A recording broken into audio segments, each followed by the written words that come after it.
સંવાદ નૂતન વર્ષ અભિનંદન. વાલા કુટુંબીજનો, નવું વર્ષ નવા વિચારો, નવી રીતિ, નવા ઉલ્લાસ અને નવા ઉજાસને પ્રસરાવવાનું કામ કરે છે. આવો, નવો ઉત્સાહ આપણને આખો વર્ષ રહે. નવા વર્ષમાં બધું નવું નવું કરવાનું મન થાય. શું એવું નવું આપણે વિચારી શકીએ કે આપણે એકબીજાને માણસાઈનો નવો સ્પર્શ આપી શકીએ? જો એ થાય તો સાચા અર્થમાં બધાને નાવીન્યતા સાંપડે. આ વર્ષમાં આપણે નક્કી કરીએ કે આપણે સૌને સમજણ અને સંવેદનશીલતા રૂપી કરુણાના દાન કરીએ. હાલના માણસ પાસે બધું જ છે, બસ જે કરુણાની ઝંખના છે તેની ઓટને ભરતીમાં રૂપાંતરિત કરીએ. આ દુનિયામાં જે દર્દ અને પીડા છે એની દવા છે કમ્પેશન. આવો આપણે બધા હાથથી હાથ મિલાવી અને બધાને એના દાન કરીએ. શ્રી ભાગવત વિદ્યાપીઠના પાયામાં રહેલ અને પરમ પૂજ્ય શ્રી કૃષ્ણશંકર શાસ્ત્રીજીને સદા ગુરુભાવથી ભજીને પોતાના પ્રેમથી કૃતજ્ઞતા અર્પણ કરતા રહ્યા એવા પરમ પૂજ્ય પ્રાતસ્મરણીય શ્રી રામચંદ્ર શાસ્ત્રીજી એટલે કે શ્રી ડોંગરેજી મહારાજને પુણ્યતિથિ ઉપર ભૂરી ભૂરી વંદના અર્પણ કરીએ છીએ, જેમણે અનેક બ્રાહ્મણોને પોતાના તેજથી બ્રહ્મવર્ચસ બનાવ્યા, પોતાના તપથી ગાયત્રીને સંધ્યાના ઉપાસક બનાવ્યા અને આમ જનતાને હૃદયમાં ભક્તિભાવને કેન્દ્રિત કર્યો. એવા વિદ્યા વાચસ્પતિ તથા શ્રી ભાગવત વિદ્યાપીઠના સહસ્થાપક બની ગુરુ ભક્તિનું ઋણ અદા કર્યું એવા પૂજ્ય બાપજીના પરમ ભાગવતમય ચેતનાને પુણ્યમય શ્રદ્ધાંજલિ. પૂજ્ય બાપજીએ જે ગુરુનિષ્ઠા નિભાવવા સમર્પણ કર્યું, સદા પૂજ્ય શાસ્ત્રીજી સાથે સહાયક અને પોષક બની રહ્યા, એના આદર અને સંતોષ માટે આપણે ભેગા રહી અતિથિ એટલે કે પરમ પૂજ્ય શ્રી કૃષ્ણશંકર શાસ્ત્રીજીને પ્રિય એવા મૂલ્ય, નીતિ, નિષ્ઠા, સિદ્ધાંતોના પરિપોષક બની એમની પ્રસન્નતાને આકર્ષવાનો એક અર્ઘ્યરૂપી પ્રયત્ન કરીએ. ઉભય સત્પુરુષોને અભિવંદના સહ નૂતન વર્ષાભિનંદન. જય શ્રી કૃષ્ણ. પરમ પૂજ્યાનામ પ્રાતઃ સ્મરણીયાનામ શ્રી ડોંગરેજી મહારાજાનામ પુણ્યતિથૌ શ્રદ્ધા કુસુમાષ્ટકમિદં સાદરમ સમર્પ્યતે. ડોંગરેત્યક્ષરમ નામ ભુવનત્રય પાવનમ શ્રવણમ પાપસંહારમ દર્શનમ પુણ્યકારકમ. ગજાનનમ પ્રણમ્યૈવ ચક્રિરે ભગવત્કથામ માનવાનાં હિતાર્થાય શ્રોત્રિયાન્તાન વયં નુમઃ. રેવાતટં સમાગત્ય વિદધુર્દુશ્ચરં તપઃ ગાયત્રી જપ સંયુક્તં શ્રોત્રિયાન્તાન વયં નુમઃ. જીવनं સર્વજીવેભ્યઃ પૃથગ્રૂપેણ વર્તતે રોચતે સર્વવિપ્રેભ્યઃ શ્રોત્રિયાન્તાન વયં નુમઃ. મદનાસ્પૃષ્ટ સર્વાંગાન કથામાત્રૈકજીવિનઃ વિશ્વમાન્યાન જગદ્વന്ദ്યાન શ્રોત્રિયાન્તાન વયં નુમઃ. હાટકાદિ પદાર્થેષુ નેષાં સ્પર્શઃ કદાચન કથાવિત્તં પરાર્થાય શ્રોત્રિયાન્તાન વયં નુમઃ. રામનામૈક સમૃદ્ધાન કૃષ્ણભક્તિપરાયણાન અધીતવેદવેદાંગાન શ્રોત્રિયાન્તાન વયં નુમઃ. જગન્મિથ્યા જગત્કર્તા સત્યોસ્તિ જગદીશ્વરઃ સૂત્રમેષાં પ્રસિદ્ધં હિ શ્રોત્રિયાન્તાન વયં નુમઃ. યઃ પઠેત પ્રાતરુત્થાય ભગવત્કૃષ્ણસન્નિધૌ ડોંગરે સ્તવनं પુણ્યં તસ્ય ભક્તિર્દૃઢા હરૌ. ઇતિ શ્રી યોગેશ પંડ્યા રચિतं શ્રી ડોંગરેજી મહારાજસ્તવनं શ્રી કૃષ્ણાર્પણમસ્તુ. મોક્ષ માર્ગ. લેખક પરમ પૂજ્ય બુદ્ધદેવજી મહારાજ. પ્રકરણ 20. જીવન મુક્તિના સાધન. તત્વજ્ઞાનનો અભ્યાસ, વાસનાક્ષય અને મનોનાશ 3 મુખ્ય સાધન છે. યોગ વાસિષ્ઠના ઉપશમ પ્રકરણના અંતમાં વસિષ્ઠ મુનિ કહે છે, વાસનાક્ષય વિજ્ઞાન મનોનાશા મહામતે સમકાલમ ચિરાભ્યસ્તા ભવંતી ફલદાયિનઃ. હે મહામતે રામ, તત્વજ્ઞાન, વાસનાક્ષય અને મનોનાશ આ ત્રણેયનો પ્રયત્નપૂર્વક એક કાળમાં વારંવાર અભ્યાસ કરવાથી તે જીવન મુક્તિ રૂપી ફલ આપે છે. આ ત્રણેયનો પરસ્પર કાર્યકારણ ભાવ છે. તેમાં પ્રથમ તત્વજ્ઞાન અને વાસનાક્ષય આ બંનેનો પરસ્પર કાર્યકારણ ભાવ બતાવીએ છીએ. આ દૃશ્યમાન સર્વ પ્રપંચ મિથ્યા છે અને અદ્વિતીય આત્મા પરમાર્થ સત્ય છે. આ માટે આત્મા જ સર્વરૂપ છે. તે આત્માથી ભિન્ન કોઈ પણ વસ્તુ નથી. આ રીતે તત્વજ્ઞાન ઉત્પન્ન થવાથી વાસનાના વિષયનો અભાવ હોવાથી રાગદ્વેષાદિ રૂપ વાસનાનો ક્ષય થઈ જાય છે.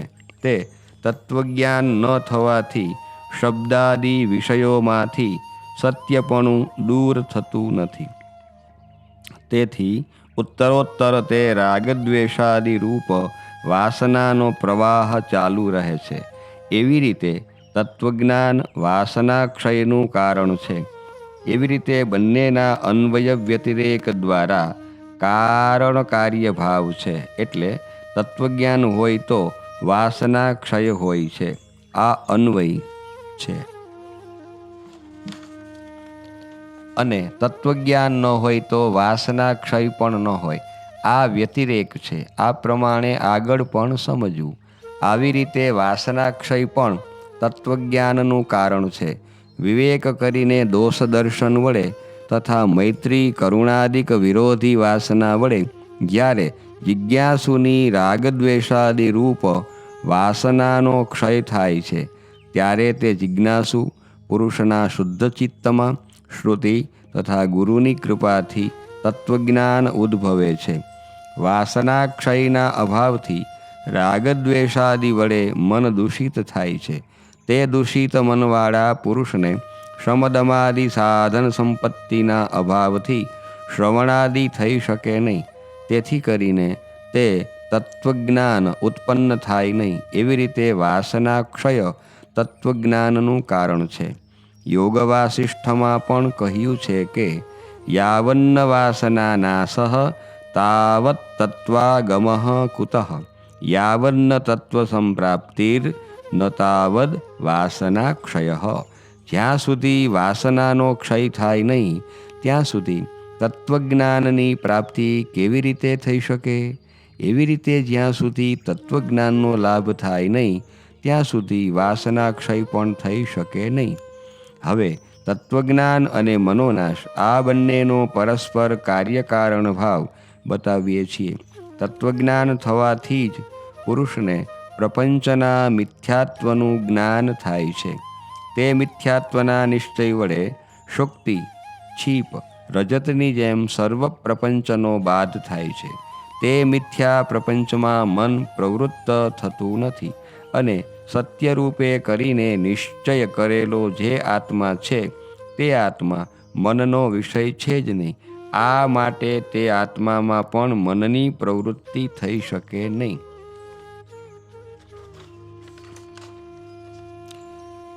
તત્વજ્ઞાનથી અંતર્બાહ્ય પ્રવૃત્તિથી રહિત થયેલું મન કાષ્ઠરહિત અગ્નિની જેમ પોતે આત્મામાં લયભાવને પ્રાપ્ત થાય છે. આ વાતને શ્રુતિ કહે છે.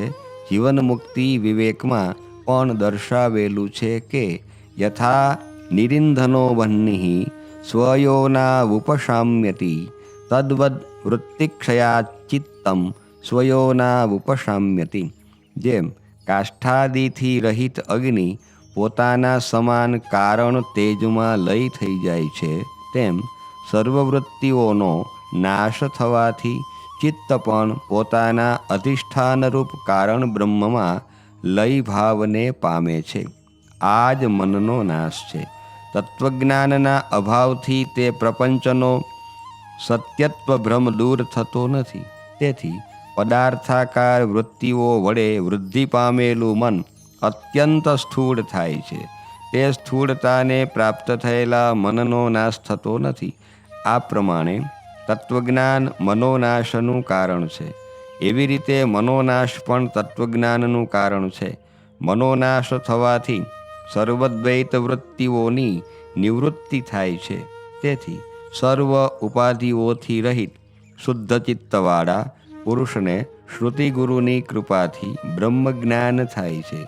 તે મનોનાશનો અભાવ થવાથી વિક્ષિપ્ત ચિત્તવાળા પુરુષને તત્વજ્ઞાન થતું નથી. આ પ્રમાણે મનોનાશ તત્વજ્ઞાનનું કારણ છે. યોગ વાસિષ્ઠમાં પણ આ સંબંધી લખ્યું છે કે યાવન્ન તત્વવિજ્ઞાનમ તાવત ચિત્તશમઃ કુતઃ યાવન્ન ચિત્તોપશમો ન તાવત તત્વવેદનમ. જ્યાં સુધી તત્વજ્ઞાન થાય નહીં ત્યાં સુધી ચિત્તનો નાશ ક્યાંથી થાય, અને જ્યાં સુધી ચિત્તનો નાશ થાય નહીં ત્યાં સુધી તત્વજ્ઞાન બની શકે નહીં. હવે વાસનાક્ષય અને મનોનાશ બંનેનો પરસ્પર કાર્યકારણ ભાવ કહેવામાં આવે છે. વાસનાક્ષય થવાથી વૃત્તિઓની ઉત્પત્તિ થતી નથી, કારણ કે વાસના જ વૃત્તિઓની ઉત્પત્તિનો હેતુ છે. તથા વાસનાક્ષયનો અભાવ હોવાથી રાગદ્વેષાદિ વડે સ્થૂળ ભાવને પ્રાપ્ત થયેલું ચિત્ત વિષયાસક્ત થવાથી વિષયાકારને પ્રાપ્ત થાય છે. તે વિષયાકાર થયેલા મનનો કદાપી નાશ થતો નથી, અને તેથી વાસનાક્ષય મનોનાશનું કારણ છે. એવી રીતે મનોનાશ પણ વાસનાક્ષયનું કારણ છે. મનોનાશ થવાથી કોઈ પણ પ્રકારની વૃત્તિ ઉત્પન્ન થતી નથી. આથી સર્વ વાસના નાશ પામે છે. તે મનોનાશનો અભાવ હોવાથી પ્રારબ્ધ કર્મવશાત વિષયોમાં પ્રવૃત્ત થયેલા ચિત્ત વિશે રાગાદિક અનેક વાસનાઓ ઉત્પન્ન થાય છે. ઘી આદિ હોમવાથી અગ્નિ વૃદ્ધિને પ્રાપ્ત થાય છે, તેમ વિષય ભોગ વડે રાગાદિ વાસના પણ વૃદ્ધિને પ્રાપ્ત થાય છે. આ પ્રમાણે મનોનાશ વાસનાક્ષયનું કારણ છે. યોગ વાસિષ્ઠમાં પણ આમાં પ્રમાણ આપેલું છે. યાવદ વિલીનમ ન મનો ન તાવદ વાસનાક્ષય ન ક્ષીણા વાસના યાવત ચિત્તમ તાવન ન શામ્યતિ. જ્યાં સુધી મનોનાશ થાય નહીં ત્યાં સુધી વાસનાનો ક્ષય થાય નહીં, અને જ્યાં સુધી વાસનાનો ક્ષય થાય નહીં ત્યાં સુધી ચિત્તનો પણ નાશ થાય નહીં. ખરી રીતે તો તત્વજ્ઞાન વાસનાક્ષય આદિ એકબીજાની વૃદ્ધિના હેતુ છે. મતલબ કે તત્વજ્ઞાન વાસનાક્ષયની સ્થિતિનો હેતુ છે, અને વાસનાક્ષય તત્વજ્ઞાનની સ્થિતિનો હેતુ છે. તેમજ વાસનાક્ષય મનોનાશની દૃઢતાનું કારણ છે, અને મનોનાશ વાસનાક્ષયની દૃઢતાનું કારણ છે. જેમ પાણીની માટલી રાખવાથી હોડીના 3 પાયા પરસ્પર મદદગાર છે, તેમ અહીં જાણવું. શાસ્ત્રાનુસાર અન્વય વ્યતિરેકનું લક્ષણ યત્સત્વે યત્સત્વમ ઇતિ અન્વયઃ યદભાવે યદભાવ ઇતિ વ્યતિરેકઃ. આ ત્રણેય સાધનોને એક કાળમાં અભ્યાસ કર્યા સિવાય જીવન મુક્તિ પ્રાપ્ત થતી નથી. આ પ્રમાણે જીવન મુક્તિ વિવેકમાં બતાવવામાં આવ્યું છે. ત્રય એતે સ્વયં યાવન નસ્વભ્યસ્તા મુહુર્મુહુઃ તાવન્ન પદ સંપ્રાપ્તિર ભવત્યપી સમાશતૈઃ. જ્યાં સુધી આ ત્રણેય સાધનોનો દૃઢ રૂપથી વારંવાર અભ્યાસ કરવામાં ન આવે ત્યાં સુધી 100 વર્ષ પર્યંત પણ જીવન મુક્તિની પ્રાપ્તિ થતી નથી. વળી વર્ણવેલું છે કે એકૈકશો નિષેવ્યન્તે યદ્યેતે ચિરમપ્યલમ ન સિદ્ધિમ પ્રયચ્છન્તિ મંત્રા સંકલિતા ઇવ. જો આ ત્રણેયમાંથી એક-એકનો અલગ અલગ ચિરકાલ પર્યંત સારી રીતે અભ્યાસ કરવામાં આવે તો પણ જીવન મુક્તિરૂપી ફળ થાય નહીં. જેમ વેદના 10 મંત્રોનો જપ કરવાનો હોય તો એક મંત્રનો જપ કરવાથી કર્મની સિદ્ધિ થતી નથી, પરંતુ એકી સાથે 10 મંત્રનો જપ કરવાથી કર્મની સિદ્ધિ થાય છે. તેમ તત્વજ્ઞાન, વાસનાક્ષય અને મનોનાશ આ ત્રણેયનો એક કાળમાં અભ્યાસ કરવાથી જીવન મુક્તિરૂપી અલૌકિક ફળની સિદ્ધિ થાય છે. શ્રી ભાગવત ભાવ પ્રકાશિકા સૌજન્ય પરમ ભગવદીય ગોલોકવાસી શ્રી પ્રદીપભાઈ પટેલના પુસ્તક ભાગવત ભાવ પ્રકાશિકામાંથી સાભાર. શ્રી વિવેક ધૈર્ય આશ્રય ગ્રંથનો પરિચય. છંદ અનુષ્ટુપ. આપ શ્રીના શ્રીઅંગની ભાવનામાં આ ગ્રંથ શ્રી વલ્લભના વામભુજા સ્વરૂપે છે. આપણી ભક્તિ દ્રઢ થાય તેનો ઉપાય આ ગ્રંથમાં શ્રી મહાપ્રભુજીએ બતાવ્યા છે. તેમાં વિવેક, ધૈર્ય અને આશ્રયના સ્વરૂપનું ખૂબ સુંદર રીતે દ્રષ્ટાંતો આપીને આપ શ્રીએ નિરૂપણ કર્યું છે અને ત્રણેયના ગુણો કેળવવાની સમજ આપી છે. ક્યારે, ક્યાં અને કયા પ્રસંગે આ ગ્રંથનું પ્રણયન થયું તે ઉલ્લેખ નથી મળતો. પ્રભુ પોતાની ઈચ્છા પ્રમાણે બધું કરે છે તેમ માનવું તેનું જ નામ વિવેક છે. આ વિવેકના 9 પ્રકાર આપ શ્રીએ બતાવ્યા છે. વિવેક તો 10મો નિધિ છે. તે જેની પાસે છે તે આનંદાનુભવ કરી શકે છે. પ્રથમ વિવેક. આપણે બ્રહ્મ સંબંધ લઈ પ્રભુના શરણે ગયા છીએ, માટે પ્રભુમાં દ્રઢ વિશ્વાસ રાખી આપણું ચિત્ત પ્રભુમાં જોડી એકાગ્ર ચિત્તથી સેવા કરવી. પ્રભુ પોતાની ઈચ્છાથી એટલે કે સહજ સ્વભાવથી જે કરવું હશે તે કરશે, આમ મનમાં ભાવના રાખવી તે પ્રથમ વિવેક છે. બીજો વિવેક.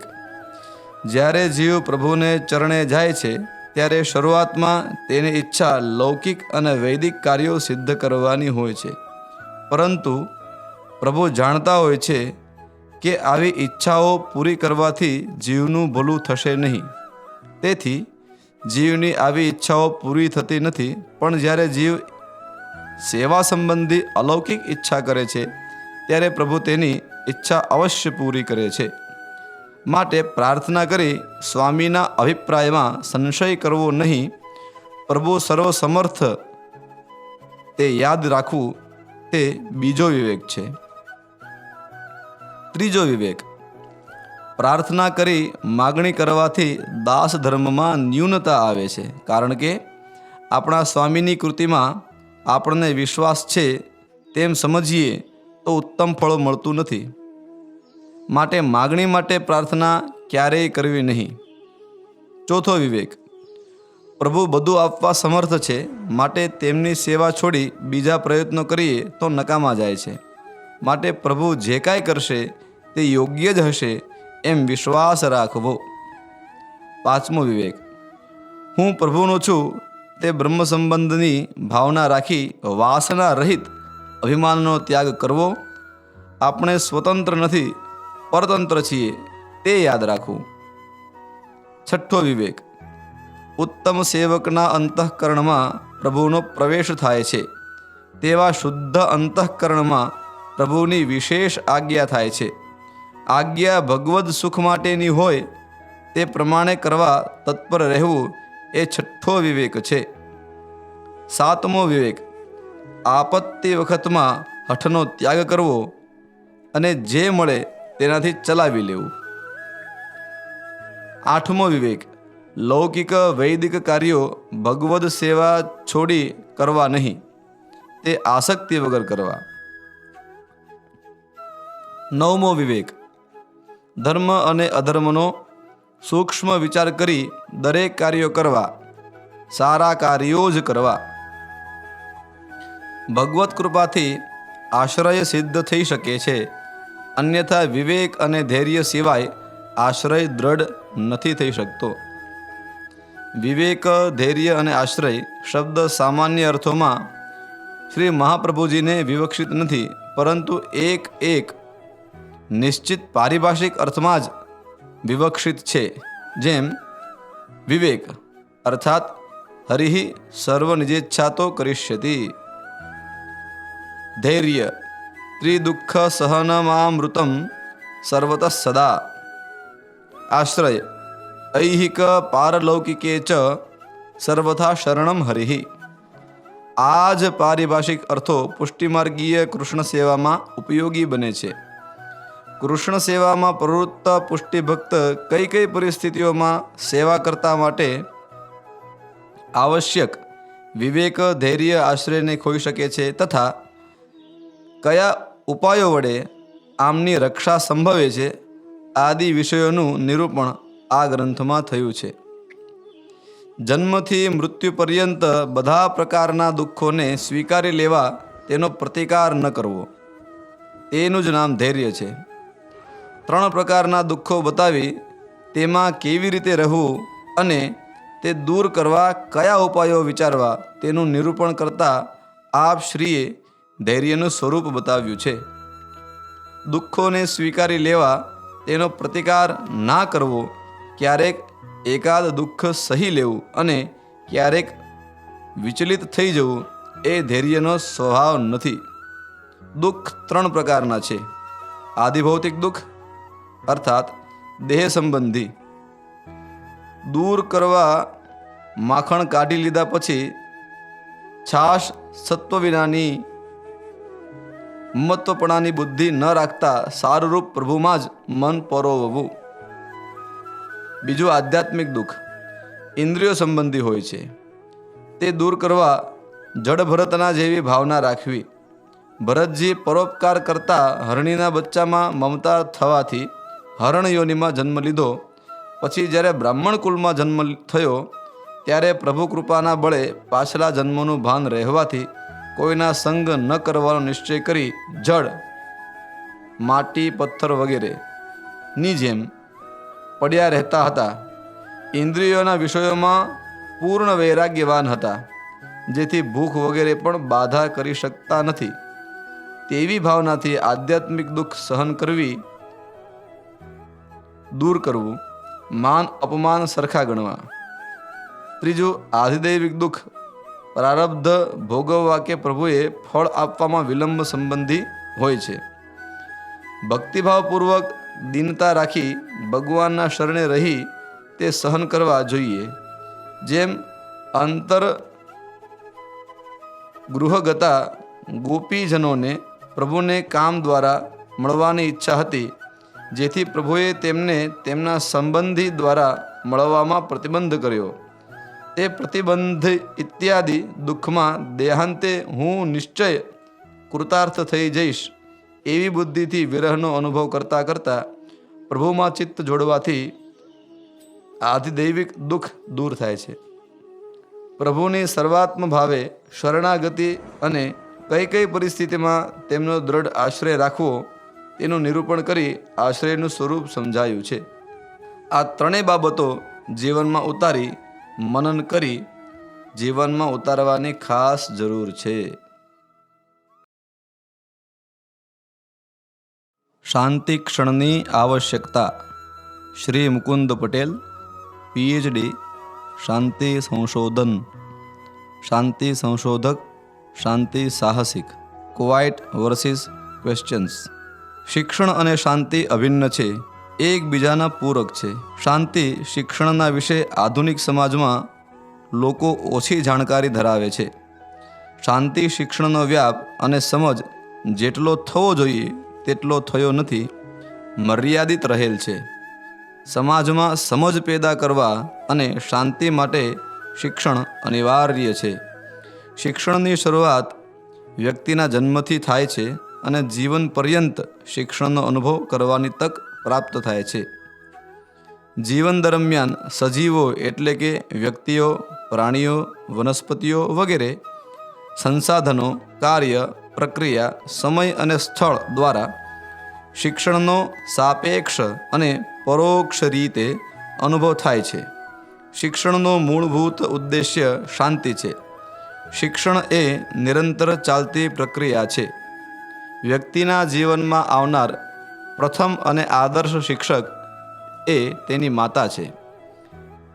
વ્યક્તિને સૌથી વધુ શાંતિ તેની માતા થકી મળે છે. શાંતિનો અમાપ અને અગાધ સ્ત્રોત એ માતા છે. વ્યક્તિનો વિકાસ અલગ અલગ તબક્કામાંથી પસાર થાય છે. સમાજ વ્યવસ્થા પ્રમાણે સૌ પ્રથમ બાળકને પ્લે ગ્રુપ અને નર્સરીમાં મૂકવામાં આવે છે. આ વ્યવસ્થાના જનક મારિયા મોન્ટેસરી હતા, જે શાંતિ શિક્ષણના હિમાયતી હતા. 21મી સદી એ માહિતી અને ટેકનોલોજીની સદી છે. તકનીકી યુગમાં વ્યક્તિએ યંત્ર અને સાધનોનો ઘણો વિકાસ કર્યો છે. લોકો ઘડીના છઠ્ઠા ભાગમાં દુનિયાના એક છેડેથી બીજા છેડે માહિતીની આપલે અને વાતચીત કરી શકે છે. માહિતી આંગળીના ટેરવે પ્રાપ્ત થઈ શકે છે. વ્યક્તિ અંતરિક્ષમાં પહોંચી ગયો છે, પરંતુ અંતરમાં પહોંચવામાં સફળતા ઓછી મળેલ છે. વૈશ્વિક અંતર ઘટ્યું છે, પરંતુ વ્યક્તિ વચ્ચેનું અંતર વધ્યું છે. સમસ્યાઓ ઘટવાને બદલે વધી રહી છે.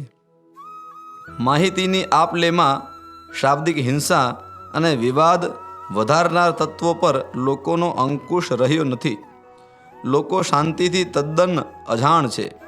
લોકોને શાંતિ શું છે તેમાં પણ રસ ઓછો છે. યાંત્રીકરણથી ગણતરી ઝડપી બની છે અને ભણતરની સુવિધાઓ વધી છે, પરંતુ વ્યક્તિના ઘડતરમાં ઉણપ વર્તાય છે. વ્યક્તિઓ ભણેલા છે પણ ગણેલા નથી. શિક્ષણનો આવિર્ભાવ સમસ્યાઓને અટકાવવા અને તેના નિરાકરણ માટે થયો હતો, પરંતુ શિક્ષણ ખુદ એક સમસ્યા બની ગઈ છે. વિજ્ઞાન અને ટેકનોલોજી ક્ષેત્રે હરણફાળ ભરેલ સમાજ તણાવ, ગરીબી, ભૂખ, પર્યાવરણ, આતંકવાદ અને અન્ય વૈશ્વિક સમસ્યાઓને નાથવામાં તદ્દન નિષ્ફળ ગયેલ હોય તેમ જણાય છે. લોકો મુક્તિના બદલે બંધનમાં પડી ગયા છે. સમજ, લાગણી, સંવાદિતા ઘટવા લાગ્યા છે. શિક્ષણ, માહિતી અને ટેકનોલોજીનો ઉદ્દેશ્ય લોકોમાં સંવાદિતા, એકતા અને સમજ દ્વારા સમાજ અને સમુદાયનું નિર્માણ કરવાનો છે. સમાજમાં શિક્ષણ વ્યક્તિગત સ્તરે માતા ઉપરાંત માતાના સ્તરના વ્યક્તિઓ એટલે કે માસ્તર એટલે કે શિક્ષકો દ્વારા કરવા માટે શિક્ષકોની ભૂમિકા અગત્યની છે. દરેક ક્ષેત્રમાં શિક્ષણની તકો છે. આધુનિક યુગમાં વૈશ્વિક સમસ્યાના નિરાકરણ માટે અને શાંતિના નિર્માણ માટે શિક્ષકોએ નેતૃત્વ લેવાનો સમય પાકી ગયો છે. આધુનિક શિક્ષણ વૈશ્વિક સમસ્યાઓ અને તેના નિરાકરણ માટે સક્ષમ ઠરેલ નથી. શિક્ષણમાં કંઈક ખૂટતું હોય તેવું લાગે છે, અને તે છે પાયાની કેળવણી, સામુદાયિક શિક્ષણ, શાંતિ શિક્ષણ. આ ખૂટતી કડી પૂરવા અને આવનાર સમયમાં શાંતિમય પરિવર્તન લાવવા માટે શાંતિના જનક અને જનેતા એટલે શિક્ષકો માટે શાંતિ અનુભવનું આયોજન કરવામાં આવે તે આવશ્યક છે. શાંતિ એ ડહાપણનો વિષય છે. શાંતિ શિક્ષણમાં શિક્ષણ દ્વારા શાંતિ ઉપરાંત શાંતિ માટેના શિક્ષણનો સમાવેશ થાય છે. આધુનિક ગાડરિયા પ્રવાહમાં શિક્ષણ દ્વારા શાંતિ ઉપરાંત શાંતિ માટેના શિક્ષણની આવશ્યકતા જણાય છે. જરૂરિયાતો પર વધુ ધ્યાન આપવામાં આવે છે, પરંતુ જરૂરિયાતોની જરૂરિયાત પર એટલે શાંતિ પર લોકોએ ધ્યાન આપ્યું નથી. આ જરૂરિયાતના ભાગરૂપે આપણે સૌ લોકોએ શાંતિ શિક્ષણ વિશે સાપેક્ષ અને પરોક્ષ અનુભવ પ્રાપ્ત કરવા અને શાંતિને જીવન મંત્ર બનાવવા માટે પ્રયાસ હાથ ધરવો જોઈએ. ટૂંકમાં યંત્ર અને યાંત્રીકરણ, મંત્ર અને મંત્રણા, શાસ્ત્ર અને શસ્ત્ર વગેરેથી શાંતિ સ્થાપિત કરવાનો અને ટકાવવાનો પ્રયત્ન કરવામાં આવી રહ્યો છે. સૈકાઓથી યુદ્ધ દ્વારા શાંતિ સ્થાપવાનો પ્રયત્ન થઈ રહ્યો છે. સદીઓથી શિક્ષણ દ્વારા પણ શાંતિ સ્થાપવાનો પ્રયત્ન થઈ રહ્યો છે, પરંતુ શિક્ષણ દ્વારા કે યુદ્ધ દ્વારા આપણે શાંતિ સ્થાપવામાં સફળ થયા હોય તેમ લાગતું નથી. આથી શાંતિ માટેના શિક્ષણ અને શિક્ષણ દ્વારા શાંતિની એટલે શાંતિ શિક્ષણના નેતૃત્વની આવશ્યકતા વર્તાય છે. વિજ્ઞાન અને ટેકનોલોજી ગતિ વધારવામાં અને અમુક ક્ષેત્રમાં વિકાસ કરવામાં સિંહ ફાળો આપ્યો છે, પરંતુ સર્વાંગી વિકાસ અને પ્રગતિ માટે શાંતિ અનિવાર્ય છે. શાંતિ એ વિકાસ અને પ્રગતિનો માપદંડ છે. શાંતિ શિક્ષણની પ્રક્રિયામાં સાધકો એટલે યોગ્ય વ્યક્તિ, પ્રાણી, કુદરત દ્વારા સાધન એટલે યોગ્ય સંસાધનો વડે સાધ્ય એટલે શાંતિમય પરિવર્તન માટે કાર્ય એટલે યોગ્ય વર્તન દ્વારા શાંતિના સાપેક્ષ અને પરોક્ષ અનુભવ માટે યોગ્ય સમયે અને યોગ્ય સ્થળે સમન્વય સાધવામાં આવે છે. ઓમ શાંતિ. કલ્લુ ગયો સંગીત શીખવા. વાર્તાના લેખક છે જૈનેશ પટેલ જોગી. આનંદવન નામનું એક વન હતું, ખૂબ રળિયામણું અને લીલુંછમ અને ખૂબ વિશાળ. તેમાં ઘણા બધા પ્રાણીઓ અને પક્ષીઓ રહે. મોટા મોટા હાથી અને સિંહો રહે, નાના સસલા અને રમતિયાળ હરણો પણ રહે, સુંદર મજાના મોર રહે, રૂપાળા પોપટ પણ રહે, કોયલ અને કબૂતર પણ રહે. બધા સંપીને રહે, હળી મળીને રહે. એમની સવાર સુંદર અને મીઠા કલરવથી થાય છે. જરૂર પડે ત્યાં એકબીજાને મદદ કરે છે અને આનંદથી જીવે છે. કોયલનો અવાજ ખૂબ મીઠો છે, એટલે એ ડાળે બેસીને મીઠા ટોંકા કર્યા કરે, ડાળી પર આંગળીઓથી વગાડે. કોયલ શહેરમાં જાય ત્યારે સંગીતના ક્લાસ પાસે જ જઈને બેસતી, એટલે એને વગાડવામાં પણ આવડી ગયું હતું. એક દિવસે કોઈએ તેને કહ્યું, તારો અવાજ ખૂબ મીઠો છે, તને તો સરસ ગાતા અને વગાડતા આવડે છે, તો પછી બીજાને પણ શીખવતી હોય તો? કોયલને થયું, વાત તો સાચી છે. એટલે એણે આનંદવનમાં પશુ પક્ષીઓને સંગીત શીખવાનું નક્કી કર્યું અને એક મોટા વડની ડાળી પર સંગીત ક્લાસ ખોલ્યા. એક ઊંચી ડાળી પર કોયલ બેસે અને સામેની ડાળીઓ પર શીખવનારા આવનારા અને પક્ષીઓને બેસાડીને કોઈ પ્રાણી આવે તો વનમાં છાંયો નીચે બેસાડે. બહુ જ થોડા સમયમાં કોયલનો સંગીત ક્લાસ જાણીતો બની ગયો. જંગલમાં ખૂણે ખૂણેથી બધા સંગીત શીખવા આવવા લાગ્યા. દૂર દૂર કરીને એક જ રાગ ગાતું કબૂતર આવ્યું અને લાંબી ડોકવાળું જીરાફ પણ આવ્યું. હાથીભાઈ આવ્યા, સંગીત શીખવાનું મન થઈ ગયું, એ પણ આવી ગયા. તો ઊંટ પણ આવ્યું અને ગધાભાઈ આવી ગયા. નાચતા મોરના સંગીત અને નાચવાની ઈચ્છા થઈ આવ્યા. મોટે મોટે અને મીઠું મીઠું બોલતા પોપટ પણ આવ્યા. કોયલ પાસે સંગીત શીખવા આવ્યા. જીરાફને માઉથ ઓર્ગન વગાડવાનું ગમતું, તો તે માઉથ ઓર્ગન વગાડતો અને શીખતો. હાથીભાઈએ તો તબલા શીખવાનું શરૂ કર્યું અને ગદ્દાભાઈને તો ગાયક બનવાની ઈચ્છા હોવાથી તે ગાવાનું શીખવા લાગ્યા. શરૂમાં તો માત્ર હોંચી નીકળતું હતું, પણ કોયલબેનની સમજ અને ગદ્દાભાઈની મહેનત પછી તે થોડું સૂરમાં નીકળવા લાગ્યું. હા, રાગ બદલાયો, પણ અવાજ થોડો બદલાયો. એકાએક કલ્લુ નામના એક કાગડાને પણ થયું, લાવ ને જઈને જોવું તો ખરા કે ક્લાસીસમાં શું ચાલે છે. જો મજા આવી જાય તો ગાયક બનવું છે, અવાજ તો સારો છે જ. આમ વિચારીને કલ્લુ તો પહોંચ્યો સીધો કોયલબેનના સંગીત ક્લાસમાં અને જઈને કહે, કોયલબેન, મને ગાવામાં ખૂબ શોખ છે, મને સંગીત શીખવો ને? કોયલબેને કલ્લુભાઈને ખૂબ ધ્યાનથી સાંભળ્યો અને પછી બોલ્યા, તમે એકવાર નાનકડું ગીત ગાઓ તો ખરા, ખબર પડે. કલ્લુને શ્વાસ ભર્યો અને ચાલ્યું, કા કા કા કા કા કા. કોયલબેન હસ્યા અને કહ્યું, તમે કશું શીખવા માંગતા હો તો ગાવું તો છોડવું પડે નહીં. કલ્લુને કોયલબેનની શિખામણ ગમી નહીં. એ બોલ્યા, ના હોય, મારે તો ગાતા જ શીખવું છે અને મહેનત કરીશ તો એ પણ હું શીખી જઈશ. હું ખૂબ મહેનત કરીશ. કલ્લુએ તો જીત પકડી. કોયલબેને કલ્લુને ખૂબ સમજાવ્યો, પણ કલ્લુ કોઈ વાતને ન માન્યો. એને તો બસ ગાતા શીખ્યું હતું અને મોટા ગાયક બનવાનું મન થયું હતું. કોયલબેન કહે, ખૂબ મહેનત કરવી પડશે. કલ્લુ કહે, મહેનત કરવામાં પાછું પાની નહીં કરું. જે મહેનત કરે તેને એક દિવસ સફળતા મળે જ ને મળે જ ને મળે જ. કહીને કલ્લુએ કિસ્સામાંથી પૈસા કાઢીને કોયલબેનને એડવાન્સમાં ફી પણ આપી દીધી. છેવટે કોયલબેનને થયું, ભલે ને મહેનત કરતો, ગાતા નહીં આવડે તો સંગીતની સમજ તો પડશે ને. મનમાં આવું વિચારીને કોયલબેને કલ્લુને સંગીત શીખવવા માટે હા પાડી. કલ્લુ તો રાજીનો રેડ થઈ ગયો અને બે પાંખ ફેલાવીને નાચવા લાગ્યો. કલ્લુનો આનંદ જોઈને કોયલબેનને પણ ખૂબ રાજી થયા અને બીજા દિવસે વહેલી સવારે કલ્લુ સંગીત શીખવા પહોંચી ગયો. પહેલા દિવસે કોયલબેનને કલ્લુને સંગીતની સમજ આપી, 7 સૂરો વિશે સમજાવ્યો અને પછી કોયલબેનને શરૂ કરીને પહેલાંના જે સૂર ગાયા, સા સા સા. કલ્લુ પણ ગાતો, સા સા સા. કોયલબેન બોલે રે રે રે, કલ્લુ પણ બોલે રે રે રે. કોયલની જેમ કોઈ કલ્લુનો સૂર ન મળે. ગાવાનો પ્રયત્ન કરે, ગમે તેમ પણ કલ્લુને સૂર ન નીકળે, પણ ગાવાનો પ્રયત્ન કરે. ગમે તેમ પણ કલ્લુને ગાયક બનવાનું એ નક્કી હતું. થોડા દિવસમાં તો કલ્લુ સરસ રીતે 7 સુરે ગાવા માંડ્યો. બીજા બધા કરતાં કલ્લુ વધારે મહેનત કરતો. ક્લાસમાં તો સતત ગાતા જ કરતો, પણ ઘરે જવા નીકળ્યો તો પણ રસ્તામાં ગાતો, સા રે ગ મ પ ધા ની ધ પ મ ગરે સા રે સા. અરે એકલો બેઠો હોય ત્યારે પણ કલ્લુ તો ગાતો જ હોય, સા રે ગ મ પ ધ ની ધ પ મ ગરે સા. અને કલ્લુની મહેનત ફળી. કલ્લુ સરસ રીતે સંગીત શીખવા ગયો. એને રાગમાં ગાતા આવડી ગયું. કોયલબેન તો કલ્લુની મહેનતથી ખૂબ રાજી થયા અને તેને શાબાશી પણ આપી. એકવાર બાજુના વનમાં ગાવાની સ્પર્ધા યોજાઈ. એની જાહેરાત થઈ. કોયલબેનને તેમાં ભાગ લીધો. પોતે સંગીતના જાણકાર અને સંગીતના ક્લાસ પણ ચલાવે છે એટલે તેમને ભાગ લીધો. પરંતુ સ્પર્ધાના 2 દિવસ પહેલાં તેમને તાવ આવી ગયો, શરદી થઈ અને ગળું બેસી ગયું.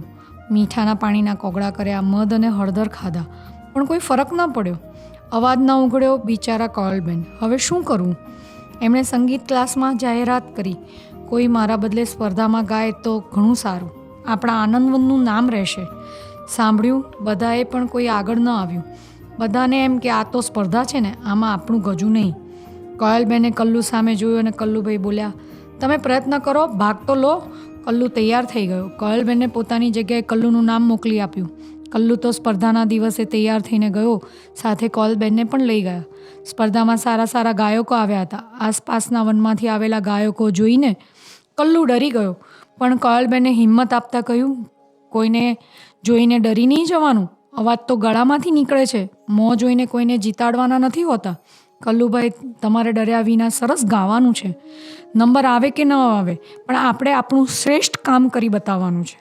કલ્લુએ હિંમત આવી ગઈ અને સ્પર્ધા શરૂ થઈ. એક પછી એક ગાયકો આવ્યા અને એક પછી એક સરસ ગીતો ગાતા.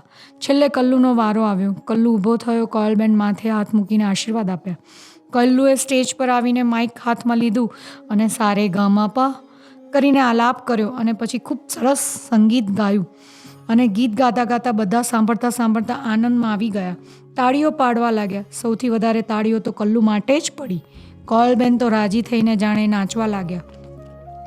થોડા સમય પછી પરિણામ જાહેર કરવામાં આવ્યું અને માઇક પરથી જાહેર થયું કે પ્રથમ ક્રમે આવેલ છે આનંદવનનો કલ્લુ. કલ્લુ તો સ્ટેજ સામે તાકીને જ રહ્યો. એની આંખોમાંથી હરખના આંસુ વહેવા લાગ્યા. કોયલબેને તેને પીઠ પર હાથ મૂકીને શાબાશી આપી અને કલ્લુ ઇનામ લેવા સ્ટેજ પર ગયો. ત્યારે પણ તાળીઓનો ગડગડાટ થયો. કલ્લુની મહેનત રંગ લાવી. સંગીત ક્લાસમાં કોયલબેનને જીતના સમાચાર આપ્યા અને કહ્યું, જો મહેનત કરો તો જીવનમાં દરેક જગ્યાએ જીત મળે જ છે. આપણા કલ્લુભાઈ એ સાબિત કરી બતાવ્યું છે. કલ્લુ તો સંગીત ક્લાસનો હીરો બની ગયો. આ વાર્તાની અંદર જ્યાં કંઈ બી થોડું ઘણું શબ્દને લઈને ભૂલચૂક થઈ હોય તો આપ શ્રી માફ કરશો.